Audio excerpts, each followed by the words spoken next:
G'day ladies and germs, Conor here from C-Dubs Media, back with another video. Now today's video is actually a request video. I recently did a video on the Cotopaxi Del Dia Alpa travel bag, and the person watching it had recently bought a camera and was trying to get some bokeh. So that's why we're doing this video on how to get good bokeh and some of the things that might affect bokeh and some of the things that might hinder the quality of your bokeh, and some tips and some real world practices. So without further ado, hit the like button and the subscribe button and let's get stuck into the video. Let's go. Now I'm one who has wondered in the past, especially in the early days, how do I get that bokeh? How do I get the blurry background so blurry and me in focus and not blow out the highlights, and what are the tips? What are the secrets to getting bokeh? Now, to me, bokeh is a couple of things. One, it hides the dirty background. People can't see what sort of a grub I am if I've got good bokeh. But also, more importantly, it can turn like an ordinary photo or video into like extraordinary. Like the quality and the image and the appearance can look amazing with good bokeh.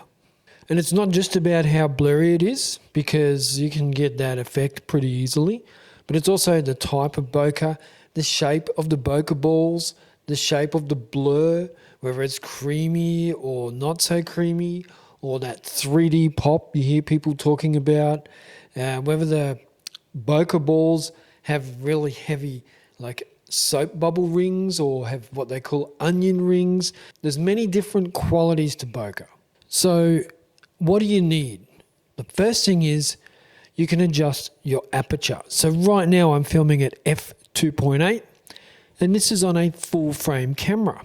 Now if I turn it to say f7.1, these little bokeh balls at the back here where the blue lights are, they're going to be a lot less pronounced. They're going to look very different to what f2.8 is.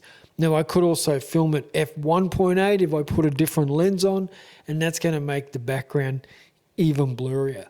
Not necessarily better, but even blurrier. So that's a key point. Like some lenses only go down to f4 and some go down to f1.8. And here is a macro lens, 35mm prime, that goes down to f1.8. Costs about 800 Aussie dollars. I'm going to get a nice blurry out of focus background at f1.8 for my aperture.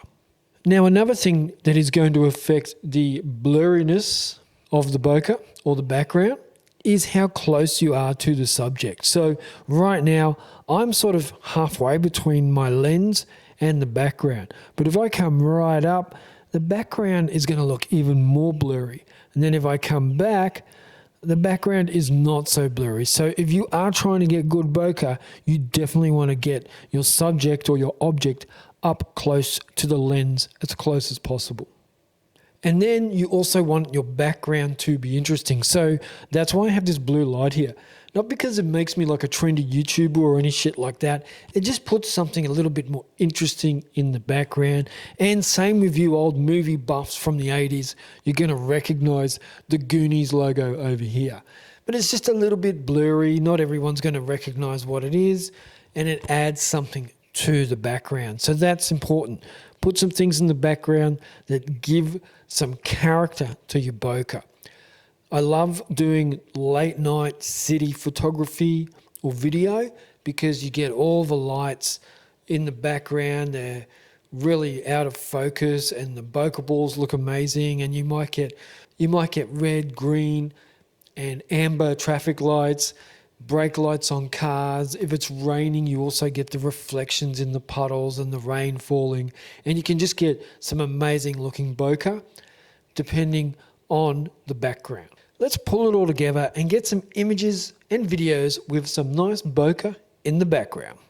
So get your camera out, put it in manual mode. That way you can control everything from your f-stop to your shutter speed to your ISO, and you can dial in the settings and make it look as blurry as possible.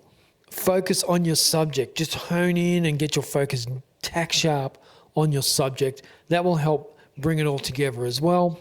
And then once you've actually filmed it, you can also get creative with your editing as well. Now, there are add-ons that you can put in on your lenses. You can put lens filters on and ND filters and all sorts of little tips and tricks. But the main ones I've laid out that you don't actually need to buy extra accessories for. Now, when you're editing your images and your video, you can also play around with that and maybe brighten the shadows a little bit, or even darken the shadows and darken the highlights.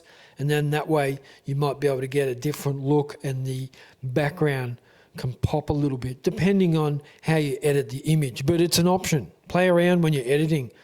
And I definitely want to make it very clear that f2.8 on a full frame camera is going to be more out of focus and more blurry for your bokeh than on an APS-C camera. So a Canon R50 is going to look different to a Canon R6, even with the same settings. So that's important to remember. The full frame cameras, they are more expensive, but they generally offer a better image all around. But we all start with something, and I started with a very, very cheap Canon 700D, and I would just play around with cheap lenses and get as much bokeh as I could that way. And then I would upgrade when my budget allowed me. But it's important to know the facts. Like bokeh isn't the same on every camera, even if they're the same brand. You've got different size sensors, different lenses, different software. It all contributes. That's my video on bokeh. I hope you enjoyed it. I hope you found it helpful. If you did find it helpful, hit the like button. If you found it really helpful, share this video. And if you really, really, really, really digged it, consider subscribing as well. But you actually don't have to, because who gives a fuck? Thank you for watching, and I will catch you in the next video. Check ya.